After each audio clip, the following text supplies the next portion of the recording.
Hello and welcome. So as part of Greene County History Week, we are providing how-tos and tutorials on how to locate Greene County records on FamilySearch.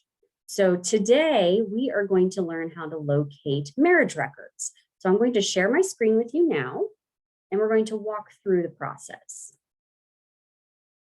Just a moment here. Okay, so the first place we're going to start is, let's get out of there, is the Greene County homepage. So once you're in the homepage, go to greenecountyohio.gov, go to departments and scroll down to archives. You click on archives, and it's going to take you to our main page. From here, you're going to click on family resources in this left-hand tab. And this is going to take you to the family resources page. And after you go down through these Greene County family history resources, right here are our how-to guides. So click here, and it's going to take you to the PDFs that we've created on how to locate these records. So you have the option, you can either, so you're going to click on the one for marriage records, and you can either print this, you can leave it up on your screen. It's up to you how you want to do that. Since I am sharing my screen with you, I have actually printed these so that it makes it a little easier for me to follow through the instructions for you. So let's follow these instructions on how to locate those records. So like I said, you're welcome to print this if that works best for you. So what we're going to do is we're going to start with logging into FamilySearch. So you do have to create an account. FamilySearch is free, so you don't have to worry about any kind of fees. So you create your account, and then you can log in and look for any records you need. It's a pretty actually good resource out there. So when you're on this home page here, you're going to go up to search, and then you're going to go down to the catalog and click catalog.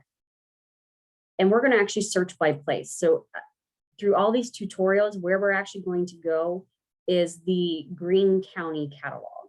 So let's go ahead and get into that.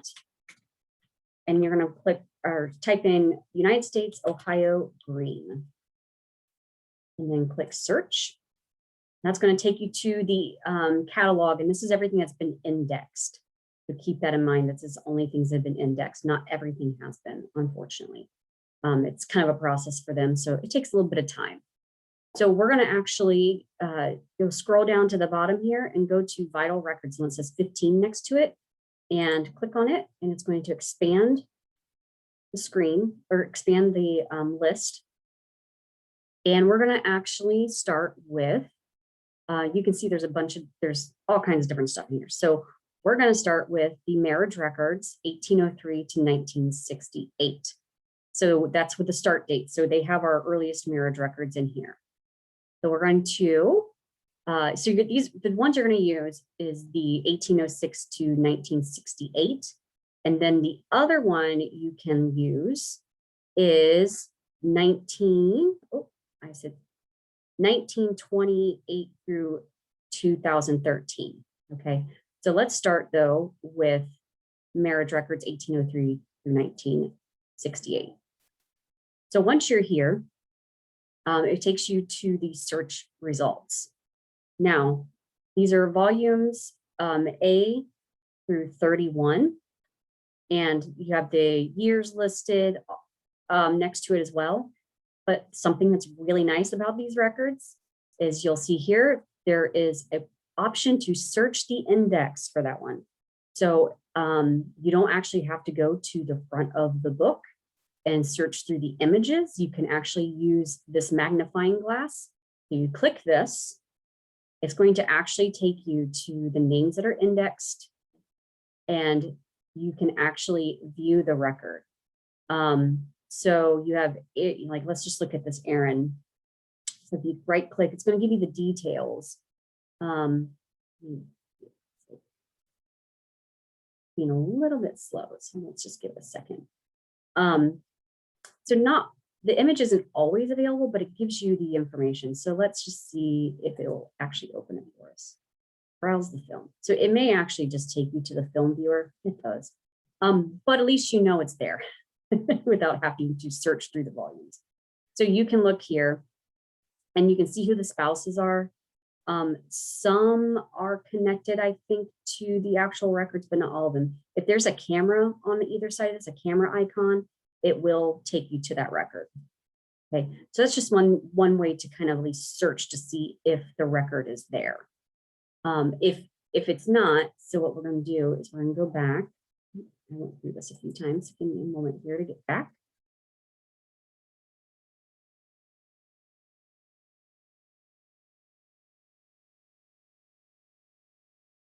Oh, sorry.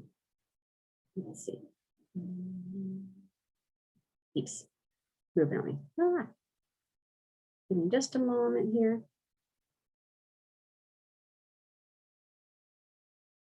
Okay, here we go. So I'm going to actually just go back to the catalog because it doesn't want to go back for me.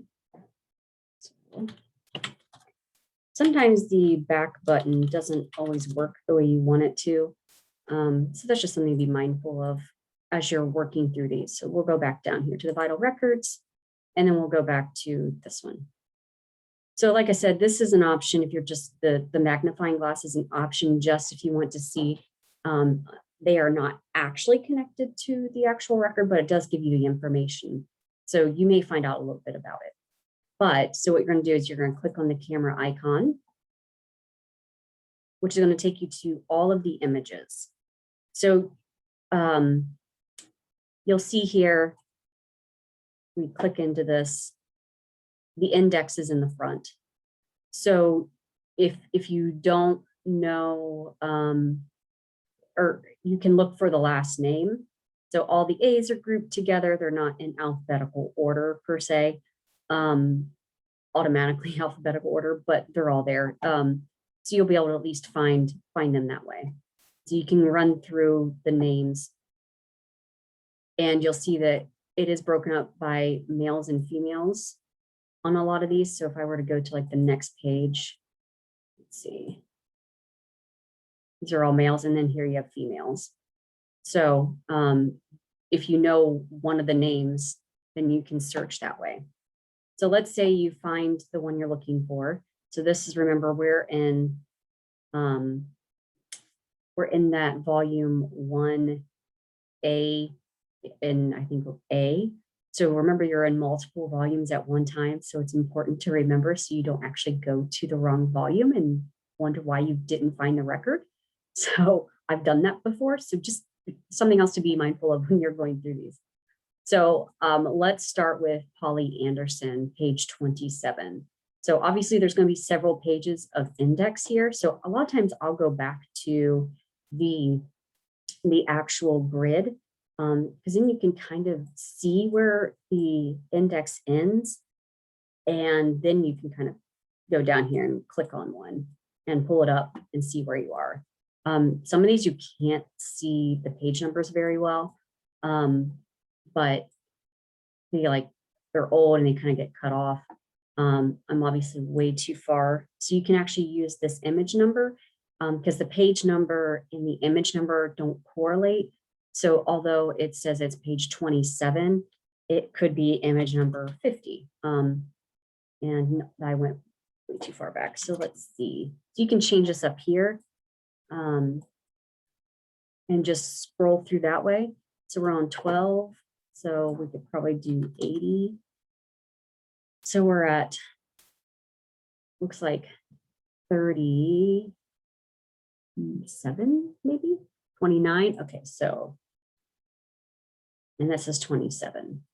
So if we scroll on, and there's Polly Anderson right here. So these older ones, they're not very detailed. They're going to have the name of the two individuals getting married, the date of marriage, and who married them. So that's something to be mindful of. If you're looking for somebody and hoping that you're going to find parents' names, date of birth, any of that stuff, you're not going to find them in these early records. A lot of that information isn't captured until 1899. So you're looking at a lot later. So just be aware of that when you're going through these. They're not going to be there, most likely. Okay, so from here, you can go over to either print or download. And if you download it, then you can crop exactly what you need. So that's that option. So let's go ahead and go back to the film that they show. Okay, so we're back here. So remember, this was A and A1. So again, there's multiple volumes in a lot of these. So be careful when you're going through them. If you're not finding it on that page, you're probably in the wrong volume. So let's go back to the search results. And we're now going to search for the later ones. This says 28 through 2013. I actually like using this one for the records up until 1968. I feel like it's a little bit easier to scroll through it, but it's really up to you. So you can actually use this one from 2028 on. But you only have one volume per, or actually it's usually half a volume maybe per one. So, but the problem is that if you're looking at the index in the front of this book, actually, let me start over. So with these, the issue is that the marriage certificates of returns are with these. So you have to actually scroll through these because the certificate returns, that's after you got married, and this is what whoever performed the ceremony, your officiant, has signed off and returns to probate court to notify them that the marriage did happen and within the time frame allowed. So within your, today it's 60 days. So these are in here too. So you have to scroll through all of them to find the actual marriage records. And a lot of times you're gonna have to advance to the following page. So there's 3 pages. So it's a little more cumbersome to work through. So just be aware of that as you're working through it. So you can see here, this is what you're actually looking for. Things that say Ohio Greene County Probate Court Marriage Record. And then this says 68 through 2012. And then this one actually tells you it's 68 through 69. So if we look at this one, we'll click the camera icon. So although this actually, I'm trying to think if this actually does go, I think it says 28, but I think the records actually are only through, like they actually start with the marriage records actually start at 68, and the returns start at 28, just if that makes sense. If you're having questions, we are going to do the live on Facebook on Monday. That would be the 14th, June 14th. We're going to go live with this, so you'll be able to ask us any questions if you have them. So this actually does start at 68, so you do need to start here if you have a record that's at that time frame. So here again, you can see, if you're looking at these, you can tell that this is an index. So if we click on the first page, you can see the names. So we have Ackerman, Jack Ackerman, let's see, Paula Axe. Just trying to see if there's one we want to look up. So let's look up Homer Adkins on page 175. That's something else. Sometimes the handwriting is difficult to read. So if you go to a page and it's not that, and you know you're in the right volume, go back and look at the number, because I've more than once thought it was one number, page number, and then gone back and looked, and I was like, oh, that maybe it could be another one, and then found it on that page. So just like you to be aware of that. So we're looking for page 175 in this volume. And so again, I would go back to your gallery here and scroll down so you know you're past the index, and then you're getting into the actual marriage records here. So I would scroll down a little bit and then just click on one of them and see where we are. Double click early on page 54, and we need to be at 175. So I'm actually going to increase this by, this might be too much. Yes, too much. Again, just use your image number search. I mean, you can page through, oh, look at that, I went right to the right page. Now you're going to see this and think, oh, how is this possible? Those aren't the names we were looking for. Well, there are 2 names on a page. Oh, this isn't right. Was it 127? Oh, 175. 175 is what I mean. Where are we? Oh, I was close. Let me go back 2 pages. Okay. So there are 2 marriage records on a page. So here's Homer Atkins down here. So again, you have the option, you can scroll in, scroll out to kind of look to make sure you've got everything. But something that's interesting, look at this one. You'll notice that the marriage certificate is not actually filled out on this one. And it's not filled out on this one either. So if you find one and that's not filled out, that means that either it got registered late and it didn't actually get on this certificate. It could mean that it was never sent back in. It also could mean maybe they didn't go through with getting married. So if you find one like this, which is really interesting that I happened to choose this one, that's that sort of indication. So you may want to contact us and ask us, and we'll let you know what we have actually on file here. So you'll have the option again to print or download, and kind of just, you can, like I said, you can look through all these, and this is up until 2013. If you want something after that time period, you can actually contact probate court for anything 2013 to present, and they have those records. They're not on FamilySearch though. All right, so that is how to locate records, marriage records on FamilySearch. And just remember that we are going to do a Facebook Live. So you can ask us any questions you have about locating these records at that time. So it's going to be June 14th at 2 p.m. So be sure to follow our Facebook page and we will get all that information out there for you. Thank you. And we hope you guys have a great day.